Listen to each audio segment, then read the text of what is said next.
শীতের রাত, বাইরে ঝিঁঝি পোকার ডাক আর হালকা কুয়াশা। ঘরের কোণে হারিকেনের মিটিমিটি আলোয় চার নাতি অর্ঘ্য, মিলন, সুমন আর ছোট্টু দাদুকে ঘিরে বসেছে। সবার চোখে মুখে উত্তেজনা, কারণ আজ দাদু তার জীবনের সেই বিখ্যাত রেললাইনের ধারের সত্যি ঘটনাটা শোনাবেন। দাদু তামাকের ধোঁয়া ছেড়ে অর্ঘ্যর দিকে তাকিয়ে বললেন, অর্ঘ্য, তুই তো এখন বেশ বড় হয়েছিস, সাহসও বেশি, কিন্তু মনে রাখিস, সব সময় সাহস দিয়ে কাজ হয় না, মাঝে মাঝে ভাগ্য লাগে। তবে এবার শোনো ঘটনাটা 1907 সালের। দাদু তখন সবে চাকরিতে ঢুকেছেন।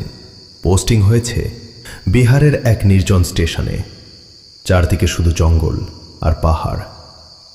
এক রাতে কাজ সেরে ফিরতে ফিরতে বেশ রাত হয়ে গিয়েছিল। নির্জন পথ ও রহস্যময় ছায়া। দাদু হাঁটছিলেন রেল লাইন বরাবর। হঠাৎ তার মনে হলো পেছন থেকে কেউ যেন তাল মিলিয়ে হাঁটছে। দাদু থামলেই সেই আওয়াজ থেমে যায়, আবার হাঁটলে শুরু হয়। মিলন আর সুমন একে অপরের হাত শক্ত করে ধরল। ছোট্টু দাদুর গায়ের চাদরের ভেতর মাথা লুকালো। অর্ঘ্য একটু নড়ে চড়ে বসে জিজ্ঞেস করল, তুমি কি পেছনে ফিরে তাকিয়েছিলে দাদু? দাদু বললেন, তাকিয়েছিলাম রে অর্ঘ্য। তাকিয়ে দেখলাম আমার থেকে মাত্র 10 হাত দূরে একটা আবছা মূর্তির মতো দাঁড়িয়ে আছে। পরনে জরাজীর্ণ সাদা কাপড়, কিন্তু মুখটা দেখা যাচ্ছে না। ভাবলাম কোনো পথিক হবে। আমি জিজ্ঞেস করলাম, কে ওটা? কোনো জবাব নেই। দাদু আবার হাঁটতে শুরু করলেন, কিন্তু এবার সেই ছায়াটা দ্রুত এগিয়ে আসতে লাগলো।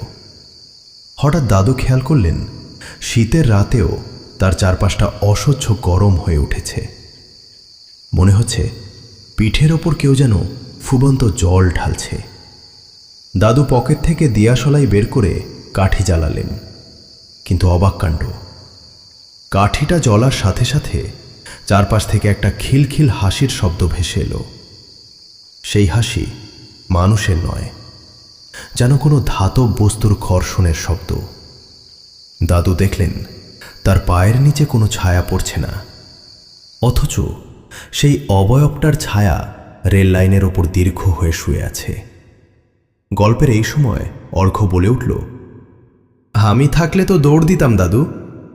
দাদু। স্ক্যারি নাইটসের সকল শ্রোতা